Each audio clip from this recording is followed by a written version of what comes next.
Hello, everyone, and welcome back to the Kenny Wallace Show, brought to you by JEGS, the leader in high-performance aftermarket car parts. Remember to go to jegs.com for all your aftermarket car parts. Kenny Wallace Show. We don't do one every week unless we have something that is big, something that's brewing, and something's brewing right now. I'm noticing that your local racetracks, sometimes they're not racing every week anymore. I'm watching a lot of dirt tracks close down. I'm watching some dirt tracks say, hey, listen, we're going to run every other week now. So here's the moral to the story. It's getting very hard to entertain people. We have 600 TV channels. We got this damn thing, which just has upset the cherry cart. Used to just be cherries and roses. Everybody was just having a good old time. It was easy to entertain, go to the movies, didn't have all these options. So here we are in life now with lots of options. Herman, where are you going with this? Can't you see I'm chewing my ass out? All right, let's get right to it. This is what started this. Here it is. Don't even know this man. And now, my dearest friends, we spend the next week being shown a now illegal driving move to market a race where literally won't be allowed to witness it again. But still, let's all take a look and what he did. So I had it up there a long time, right? This made me do a lot of thinking. So, Watermelon Man, Ross Chastain, last year, one of the biggest moves in NASCAR history. Rode the wall as he's coming to the checkered flag. You all know the story. The most unbelievable move, the most shocking move in motor racing history. There's never been one like it ever. Drivers alike from Formula One across the world, they're like, what did I just see?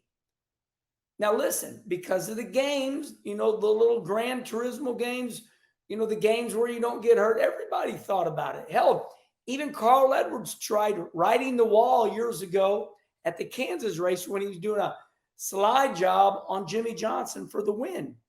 But it didn't work for him. So Ross Chastain says, I got to do this. He says, do we need more? And Ross Chastain's spotter says, yeah, we need it. So he does it. He has it in his mind. He starts thinking about it 5 laps before is what he said. So he goes down into turn 3, rides the wall, goes around in literally breakneck time and qualifies to move on to the championship. However, Ross Chastain did said, I don't know if I want to do that again because it really tore me up. Shaking him to death. Even with the Honda, just shaking himself to death. But he was willing to do it to qualify for the championship. So not long later, NASCAR listened to all the drivers. All the NASCAR drivers says, that's got to be illegal.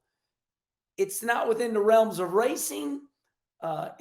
Racing's not about riding the wall, destroying your car. Well, then everybody would ride the wall and they'd hurt themselves and they'd destroy the car. So NASCAR deemed it illegal. Okay. Well, everybody said, boo, that's wrong. Let them ride the wall because that was a show, right? And then we watched Ross Chastain get neutered earlier this year, and we did a lot of shows about it, right? We did a lot of shows about it, about him wrecking everybody. And all of a sudden, it was Rick Hendrick that sat Ross down and said, you got to stop all this stuff. You're taking all my cars out. Hey, I'm Chevrolet, so you all know the story. Okay, deep breath. So, it's right here. What do the fans want? So I decided I'm going to do 2 shows today. Look at this one. How did we get to this one race playoff in the Lucas Oil race? I write these notes. I'm going to do 2 shows today, the NASCAR show, Lucas Oil show. This show is basically the Lucas Oil show. I just wanted to give you all, I wanted to prime you up and let you know, how did we get to where we're at? You. It's all you. It's all your fault. Yeah, look, go like this. Me? It's my fault? Yeah, because when you go through the McDonald's drive-out, when you go through the McDonald's drive-thru and you got to wait 2 minutes for your food, you're like, where's my food? It is so hard to entertain all of you, and even me. So I'm talking to me too. We have become a society where we want our cake and eat it too, right? So let's go to this Lucas Oil race. On dirt, determine the championship, 1 race. So Ricky Thornton wins $1 million this year, wins 35 dirt races. But at the start of the year, the Lucas Oil Dirt Racing Association said, hey, look, this is race number 1. Do you all want this championship format? And all the drivers are like, oh, okay.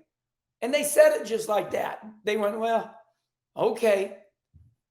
Do they really want it? Well, it decides what fence you're on, right? So on Sunday night up at Eldora Speedway, it was probably the greatest race, the most unbelievable race we've ever seen in dirt racing history. Brandon Sheppard wins the race, but he's running out of gas going into turn 3, coming to the checkered flag. Now, Devin Moran and our champion, Hudson O'Neal, the New Deal, makes a last corner pass, okay? Brandon Sheppard's going into 3, pop, pop, pop. He makes it around. He wins the race, but they close in on him. You're like, oh, my God. But hold on, a 2-pronged deal here. They're also racing for the championship because Lucas Oil decided to do like NASCAR. Let's race all year long, and at the very last race, we're going to take our 4 racers, right? And we're going to take Ricky Thornton, we're going to take Jonathan Davenport, Devin Moran, and the New Deal, Hudson O'Neal. These 4 are going to race for the championship in the very last dirt race of the year. It's going to be 100 laps. Oh, by the way, it rained 3 straight days, act of God. They delay the race a full day. Track's a little gnarly, like a lot gnarly, but still was a good race. A lot of people were blowing tires. A lot of people were blowing motors. But listen, Eldora is tough on equipment. So listen to this. Here's what I'm setting y'all up for. 100-lap race. 100-lap race. It comes down to lap 99 3/4. We're going into 3. We're coming to the checkered flag, right? Moran is going to win the championship. However, Hudson O'Neal does a slider. I mean, right? You got to. This is it. He slides him. He wins it. They're all three cars, because remember, Brandon Sheppard wins the race, wins $100,000. 3 cars are wadded up on top of each other. I mean, I'm going to tell you, they're like this. They're like that at the start finish line. They're not like this. They're like this, right? Unbelievable race. Everybody is like, I don't believe what I just saw. Hell, even I got on social media and said, wow, what a show. Well, okay. So you know what the storyline was afterwards? Was everybody's comments. That was wrong. Ricky Thornton deserved to win the championship. / wow, what a show. What do you want? Do you want a show or do you want a good race? Somebody said, I want both. Oh, really? So you want your cake and you want to eat it too. That's what I mean. That's where we are in life. You want it all. It was never that way. You had 3 channels on your TV and you loved it. You were thrilled to death. Now we're judging every race. Jeff Gluck, was this a good race or a bad race? Oh, look at that guy on TV. He looks tired, doesn't he? Oh, look, that guy's grass is too tall. He should cut his grass. Oh, I've been waiting 30 seconds for my food in the McDonald's line. See what I'm saying? I would not want to be a promoter right now if you paid me. And that's why all your dirt tracks are shutting down. That's why the Devil's Bowl is gone.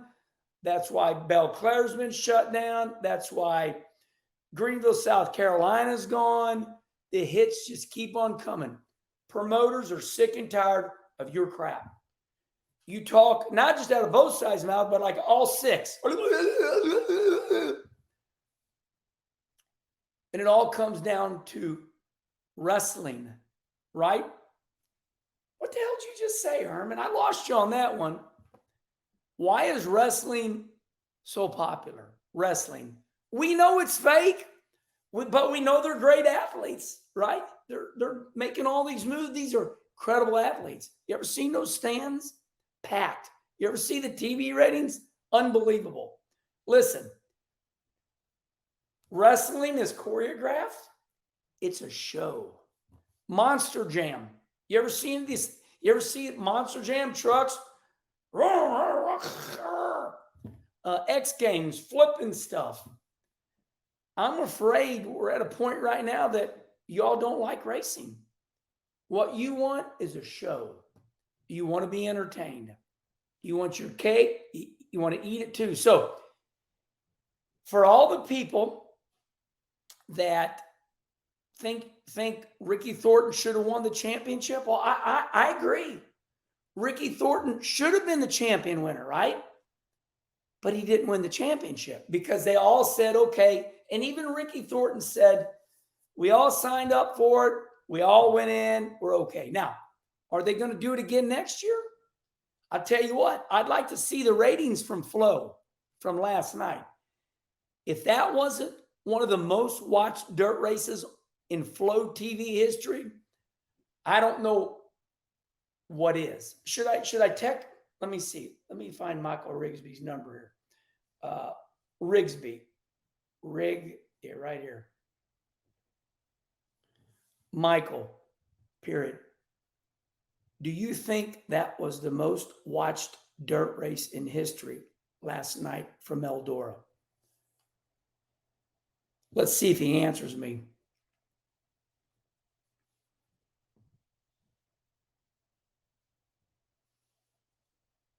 Okay. We're de-bullshitting this whole deal. So it starts out where, the guy, fake advertisement, from Martinsville. Okay, that's NASCAR. It's been incredible. It's been what a show, but it's been a playoff.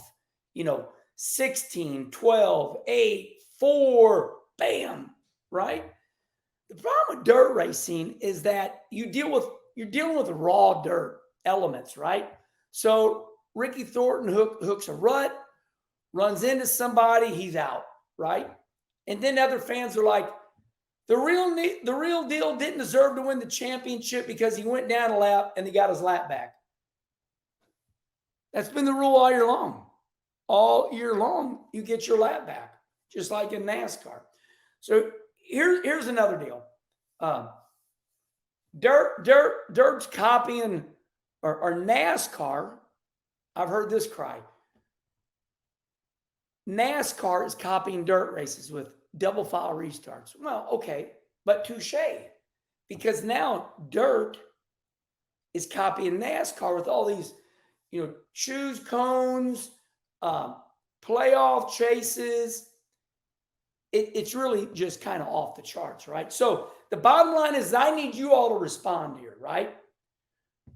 What was more famous? I'm going to leave you with this. What was more famous? The World of Outlaw Championship won by Bobby Pierce. I'm going to slow my roll here. What was the better entertainment? Okay. Now you can't speak out of both sides of your mouth. Okay. You got to say, what was the most entertaining? What was the most fun? The last race of the World of Outlaw Championship run? Bobby Pierce won the championship. going away. Oh, yeah, Bobby Pierce won the championship, had a record year. Or,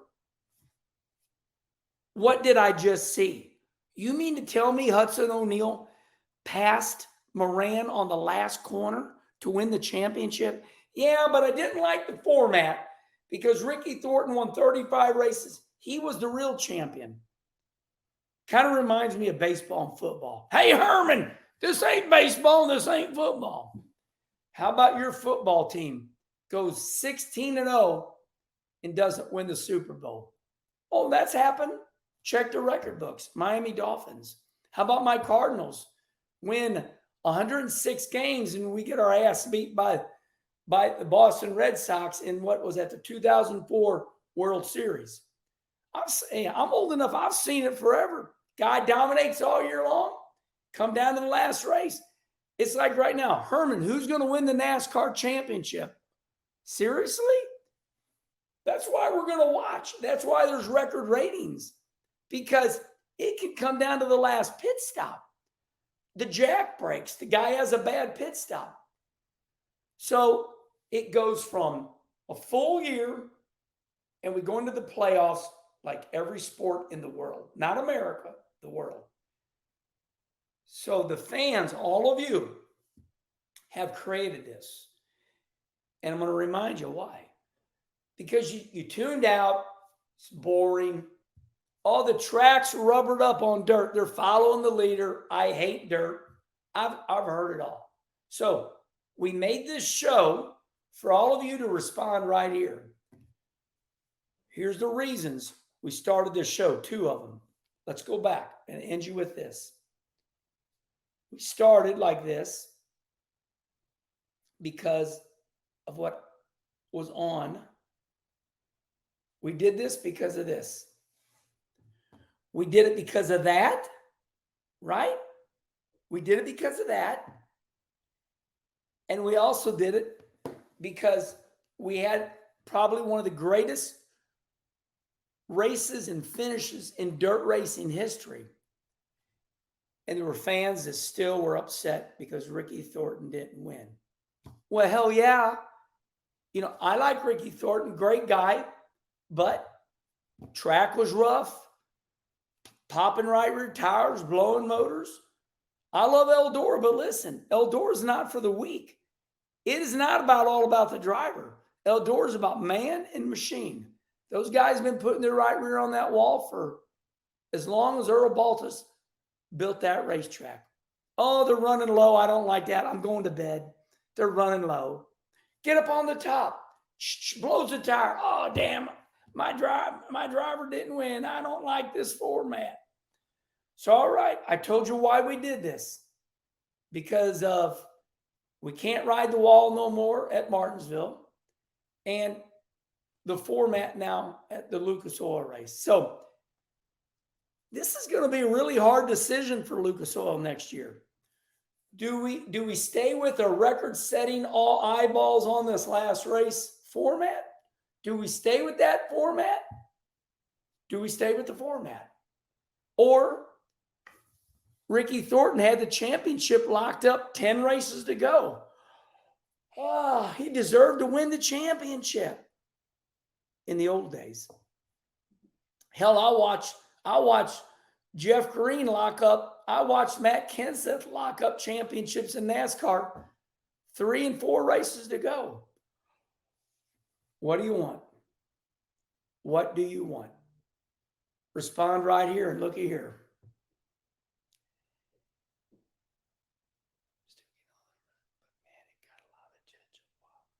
Okay. Michael Rigsby. I'm not going to repeat what he said, but what he said is it got a lot, like capital, a lot of attention, still waiting on the numbers, but it got everybody talking. So we'll let the previous owner of Flow have the last word.